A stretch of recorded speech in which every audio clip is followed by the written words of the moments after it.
En este vídeo vamos a resolver este problema de aquí, que básicamente es el problema típico de cinemática vectorial. Me dan un vector de posición y me piden una serie de cuestiones, que casi siempre suelen ser las mismas. Antes de resolver cada uno de los apartados vamos a fijarnos un segundito en este vector de posición. Vemos que tiene dos componentes y que cada una de estas depende del tiempo. Esto me quiere decir que el movimiento es en dos dimensiones. Recuerda que el vector de posición es un vector que tiene origen en el origen del sistema de coordenadas y extremo en cada una de las posiciones del cuerpo. Lo primero que me piden es el vector velocidad media entre los instantes t igual a 1 segundos y t igual a 0 segundos. Esto se calcula como el vector desplazamiento entre ambos instantes dividido ese intervalo de tiempo. El vector desplazamiento se calcula como la diferencia de cada uno de estos vectores de posición, que escribimos de esta forma, y dividimos entre el intervalo de tiempo, que se calcula como 1 menos 0. Entre el 0 y el 1 pasan 1 segundo, 1 menos 0. Vale. Inevitablemente tenemos que calcular cada uno de estos vectores de posición. El vector de t igual a 1 consiste en sustituir cada una de las t que me aparecen en el vector de posición por 1.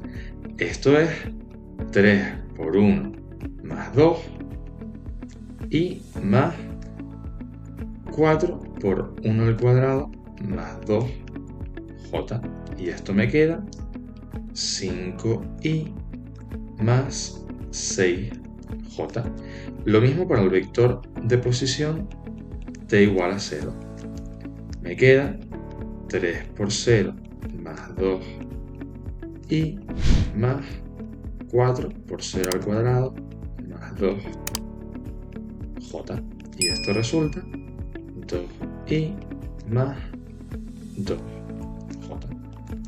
Muy bien, pues si me llevo estos vectores arriba para calcular el vector velocidad media, me queda, restando componente a componente, 5 menos 2 y más 6 menos 2j dividido entre 1. 5 menos 2, 3 y más 6 menos 2, 4j. Dividido entre 1 me va a quedar igual, por lo que esto de aquí lo bajo y lo pongo aquí directamente. Ya hemos calculado el vector velocidad media entre estos dos instantes. Lo siguiente que me piden es el vector velocidad instantánea en t igual a 1 segundo.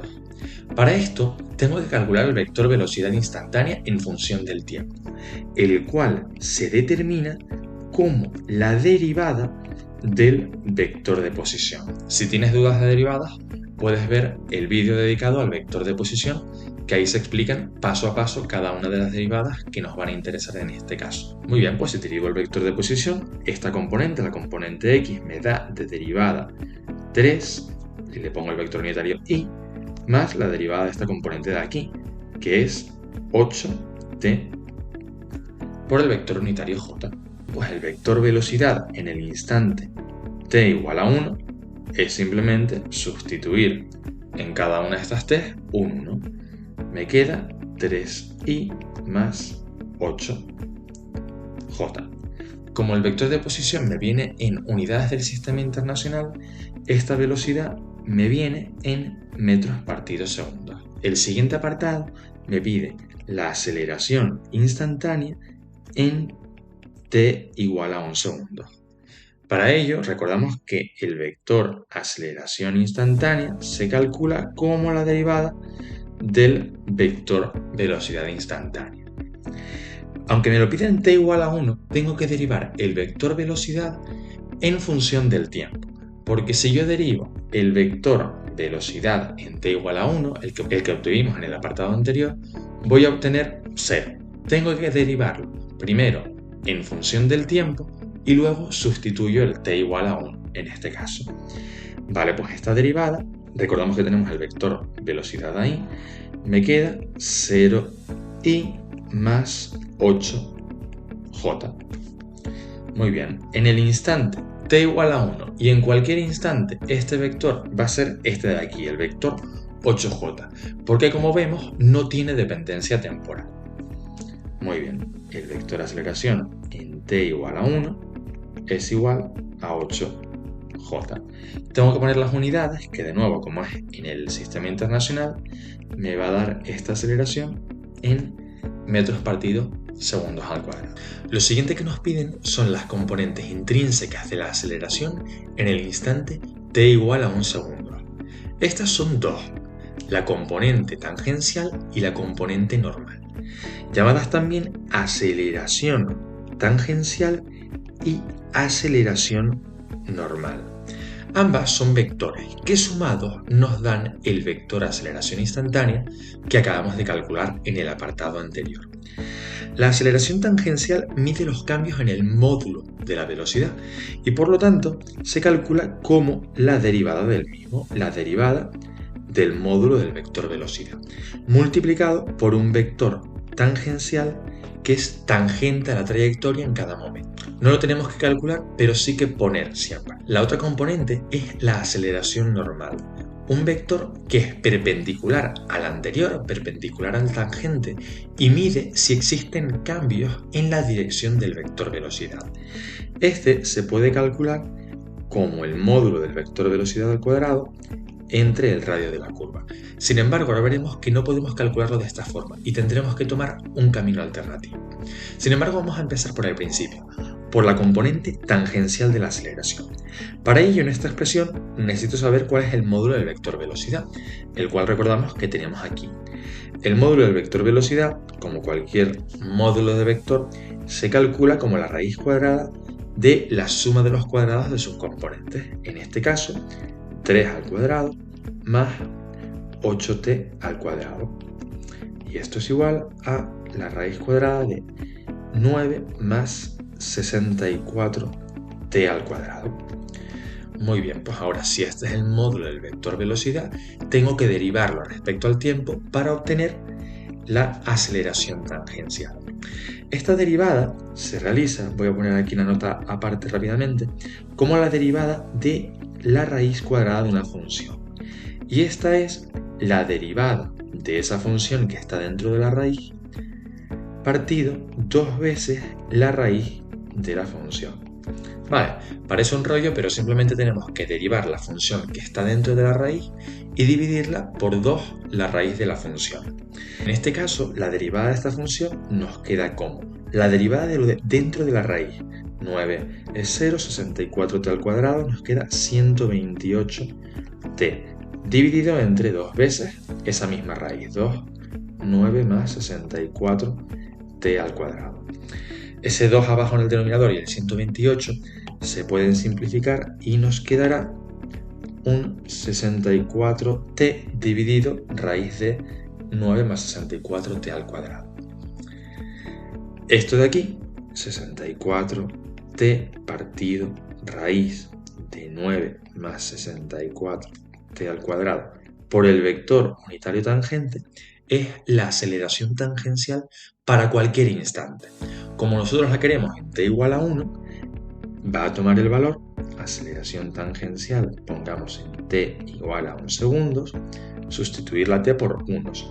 64 partido la raíz de 9 más 64, que nos queda 64 partido raíz de 73. Vale. ¿Qué unidades tiene esta aceleración? Aunque, perdón, me faltan aquí los vectores unitarios tangentes. Decía, ¿qué unidades tiene este vector de aquí? Pues como el vector del que partimos, el vector de posición, está en unidades del sistema internacional, este de aquí también nos da en unidades del sistema internacional. Por lo tanto, las unidades de este vector serán metros partido segundos al cuadrado. Seguramente se te haya ocurrido primero evaluar el instante t igual a 1 en el vector velocidad, calcular su módulo e intentar derivarlo. En esta situación vamos a obtener una derivada igual a 0. Por eso el procedimiento es el que hemos seguido. Primero obtener el módulo del vector velocidad en función del tiempo, luego derivarlo Y una vez derivado, sustituimos el instante t igual a 1. De lo contrario, nos va a quedar 0. Para calcular la otra componente, la componente normal de la aceleración, decíamos antes que teníamos esta expresión de aquí. Sin embargo, no la podemos utilizar simplemente porque yo sí que puedo tener el módulo del vector velocidad al cuadrado, pero no tengo un radio, no me han dado ningún radio en el enunciado. Por eso no vamos a calcularla de esta forma, sino de una forma alternativa y atendiendo a la definición de estas componentes. Vemos rápidamente que si esta es la trayectoria, en este punto la aceleración tangencial tendrá esta dirección de aquí, una dirección tangente a la trayectoria, y la aceleración normal será perpendicular a esta. Vale, como habíamos dicho antes, si yo sumo estas dos componentes, obtendré el vector aceleración instantánea. Gráficamente, tendremos que este vector es, en este caso, este vector de aquí. Según el teorema de Pitágoras, yo puedo obtener que el módulo de la aceleración total al cuadrado, de la aceleración instantánea al cuadrado, es igual a la suma de los cuadrados de estos dos catetos, que son los módulos de los vectores aceleración tangencial y normal. En este caso, yo sí conozco este de aquí, lo tengo aquí, este de aquí, lo tengo aquí, o algo similar, y este de aquí es el que me interesa. La expresión anterior me pedía tener el radio, pero esta de aquí no, y va a ser el camino que vamos a tomar. De esta forma, si despejamos de aquí el módulo de la aceleración normal, nos queda que es la raíz cuadrada del módulo al cuadrado de la aceleración instantánea menos el módulo al cuadrado de la aceleración tangencial. Nosotros podríamos obtener esta expresión en función del tiempo. Sin embargo, como no es necesario derivar nada más, vamos a sustituir los valores para t igual a 1 segundo.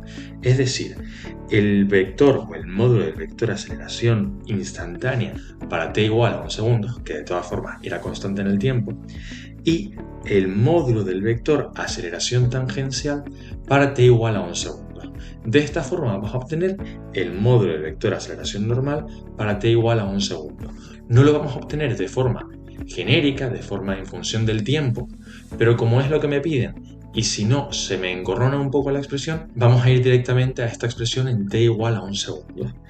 Esto es el módulo al cuadrado del vector aceleración instantánea, que si es este de aquí, su módulo al tener solo una componente es 8, y lo tengo que elevar al cuadrado, porque aquí está al cuadrado, menos el módulo del vector aceleración tangencial en t igual a 1 segundo.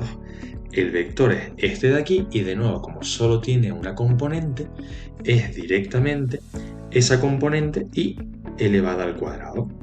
Es decir, 64 partido raíz cuadrada de 73 al cuadrado. Esto de aquí me queda como 64 menos 4096 entre 73. Y esto es igual a 2,81. Las unidades de este valor, de este módulo, pues como todo está en el sistema internacional, son metros partido segundos al cuadrado. Para obtener el vector aceleración normal, lo que tendremos que hacer es simplemente multiplicar su módulo 2,81 por ese vector unitario normal a la tangente a la trayectoria en este punto, en este instante t igual a 1 segundo. Lo último que nos piden es el radio de la trayectoria en el instante t igual a 1. Para calcularlo, vamos a rescatar la expresión de antes que no pudimos utilizar, que es esta de aquí, si eliminamos ese carácter vectorial, el vector unitario normal, etc. De esta expresión sabemos el módulo del vector aceleración normal en t igual a 1 segundo y también podemos obtener el módulo al cuadrado del vector velocidad en t igual a 1 segundo. De esta forma, si despejamos de aquí el radio, obtenemos que se calcula como el vector velocidad al cuadrado entre el módulo del vector aceleración normal, ambos evaluados en t igual a 1 segundos.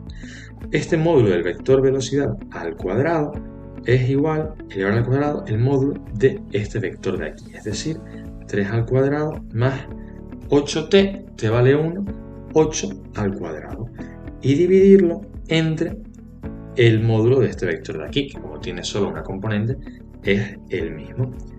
2,81. En este momento podemos simplificar este cuadrado con esta raíz y se nos queda que es 9 más 64 dividido entre 2,81. y esto de aquí es 25,98 metros. ¿Metros por qué? Porque es la unidad en el sistema internacional y todo el problema está en unidades del sistema internacional. También podemos razonarla porque esto de aquí va a ser metros partido segundos al cuadrado y esto metros partido segundos al cuadrado. Puedes comprobar que el resultado va a estar también en metros. Bueno, pues esta ha sido toda la resolución del problema que nos planteamos al principio del vídeo. Es un problema bastante típico de cinemática vectorial que es sencillo si controlamos las reglas de derivadas, así como las definiciones que hicieron falta para el problema. Pero también es muy sencillo despistarse. Y como has visto, todos los apartados están encadenados, por lo que si yo cometo un error al principio del problema, ese error inevitablemente se va a extender hasta el final. Por lo tanto, tienes que practicar mucho y estar muy seguro y concentrado a la hora de resolver estos ejercicios para no cometer un error que se extienda hasta el final.